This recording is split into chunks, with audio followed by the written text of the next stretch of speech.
For the viewers, can you introduce yourself? I am Ora Blackman.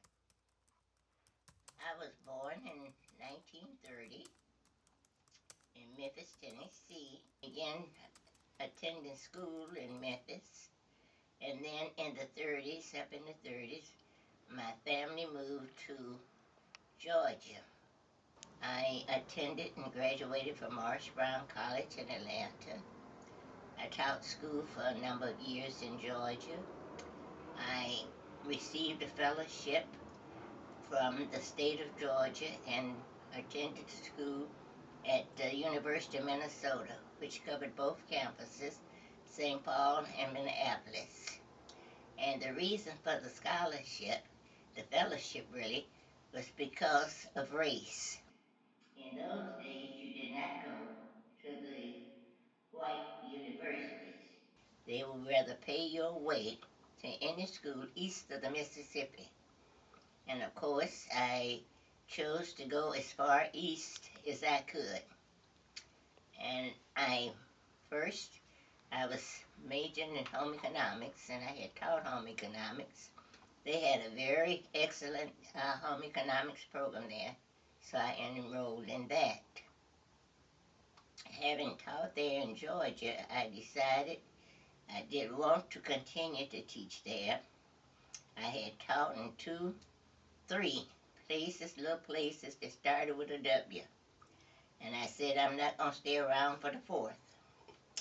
Had been in school about a week or two at this place called Wadley, Georgia.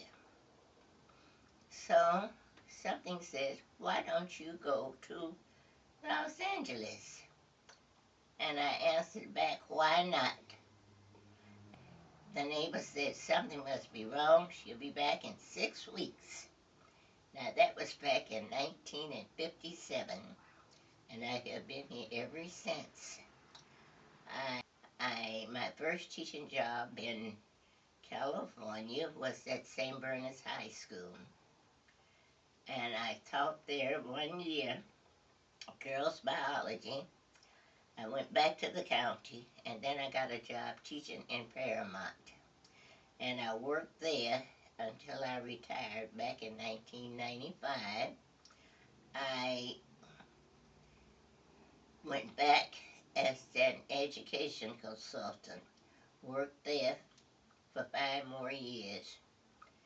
After that, well, during that time, decided to take some fun things, and I enrolled in a acting program.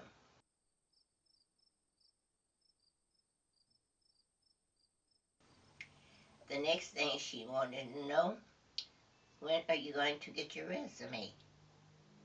I said, I have anything to go on a resume. Oh yeah, you've been teaching all these years. You sure got something because you've been acting these years. I went there. He told me, if I plan to accept you, I will call you back before Friday. I left out with the biggest smile on my face. Said, oh, this is the end of that. I won't be bothering Adrian anymore.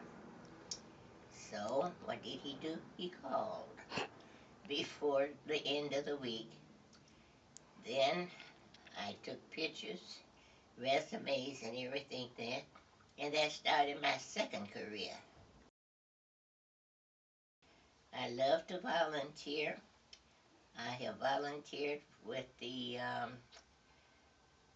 at one time they had the Teach for America program that was being run through UCLA. I was a volunteer mentor teacher for a while for the Teach for America teachers. That folded, I don't know why, with UCLA. After that, I decided to start working as a volunteer literacy teacher for the Los Angeles Public Library Adult Literacy Program. I worked there, and I finally retired about 3 weeks ago. I've traveled in over 80 countries.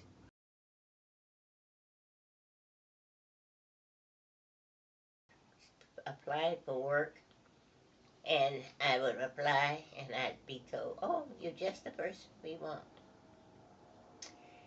Go there, you could tell it was a lie. I announced myself, and you could see the expression. So I finally told my advisor at Immaculate Heart, and Sister E8 said, "Ora," she said, "you're working for the county. Go across the street." She said, "a man over there named Mr. Butts, and he is in charge of the fair employment, and talk with him." At that time, it was back in the 60s, and he told me there were only 5 districts in Los Angeles County that hired African American teachers. And even at the Catholic school, I went to a couple of them in the valley.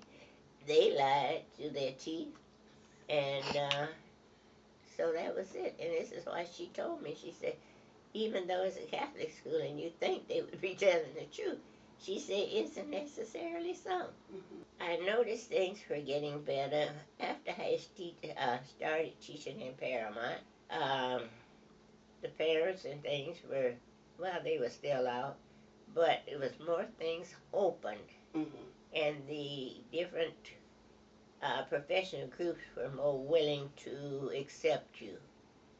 And they, to give you rewards. Mm-hmm. I had joined the Council for Exceptional Children, and I became their Teacher of the Year, nominated and received the Teacher of the Year for the whole District of Paramount. Special write-up in the paper, the Los Angeles Times. At that time, they had the Eastern page, and I had first page, a whole page of write-up about my achievements with the district. That somewhere during the 60s, they started changing back, sometime in the 60s, not only here, but there in Georgia too, because everything had been separated, and there was different schools and everything, as I say. And Martin Luther King, when he started that project, was able to meet him on a number of occasions, and of course, he wasn't Dr. King at that time. California is something else. At least you know where your place was and in Georgia, but you don't know him. Because in the papers there, the Atlanta Constitution, and all the papers, they would have section for colored, and they have section for white, the loan ads. Mm-hmm. And things that you could get, it was listed in that, and you know you didn't apply for anything else. Mm-hmm. Because that was out, because you weren't white. Here, you see things in the paper that you knew that you were qualified for. You would call or you go by to apply. And this is what I said before. They tell you, well, I think you are too well educated for this job. You find something better and you would soon leave us right away. That we had someone else here and they changed their mind about leaving.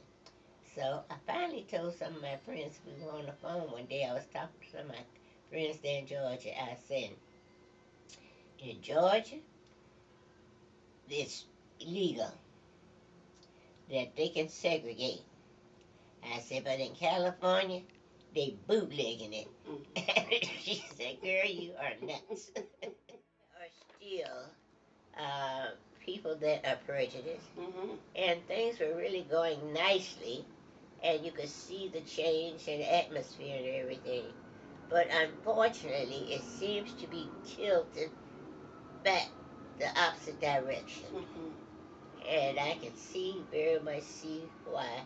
Because you can see and feel the worst coming out in people at this stage for the past 2 or 3 years. Mm-hmm. 2 step forwards and a half or a whole step backwards. And that's the way I feel about it.